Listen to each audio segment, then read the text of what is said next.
Hey guys, it's Jaden here.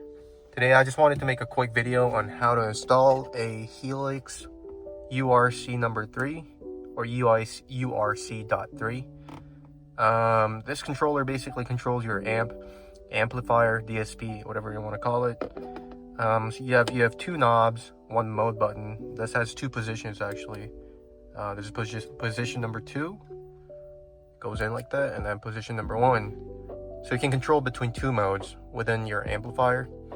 So maybe you want to have heavy bass mode in one, or like a classic music mode and podcast mode, whatever you want, depending on the EQ. For me, I wanted to install it to control the volume. I'm no longer using the head unit to control the volume nor the music. It is still connected to my CarPlay.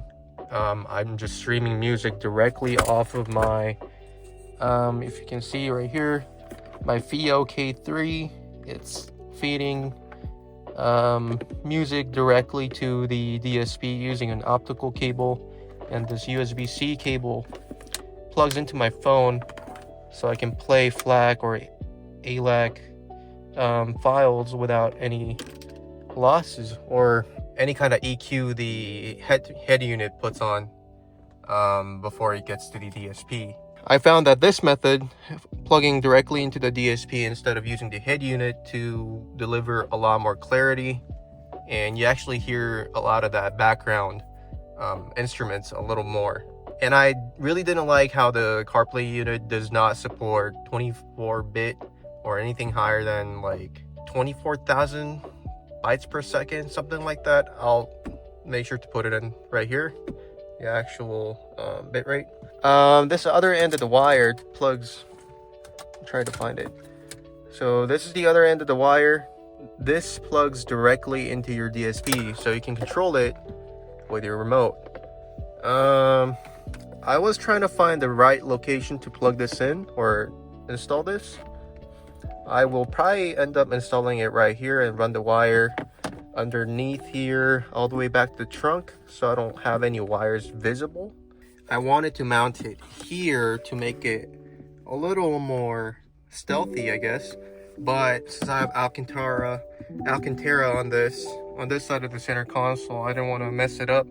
So I'm probably gonna just mount it here. It seems like the easiest option, as well as the ease of reach. I still have to like lean forward to reach it, but so I will end up installing it here. Yeah, so let's get started. I'll jump right to the back of the trunk and start installing this wire. Okay folks, I decided that this was the best location to mount this. So I'm just gonna route the wires through here, underneath, and then here until I get to this point right here. You see the seam in the carpet?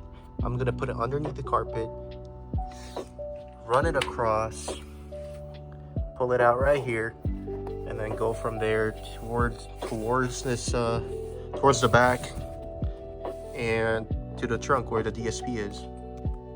All right guys, I just finished installing it.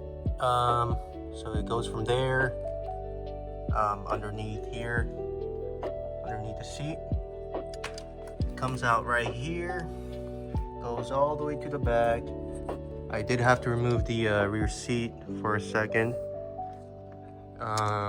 Then it comes out from this side, feeds into the amp right here. Now time to hook up the laptop and see if it works. All right, once you're in here, you're gonna want to go to DCM, and you can see remote control right here. So control 1 is gonna be your knob 1. Control 2 is going to be the second knob, and I don't have a scroll wheel. Oh, here we go. And mode switch. You can switch from digital in, whatever. Yeah, for now I'm just going to have master volume.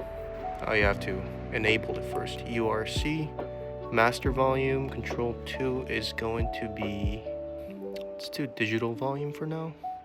And since I'm switching in between two setups, or not setups, two inputs, I'm gonna go to signal management,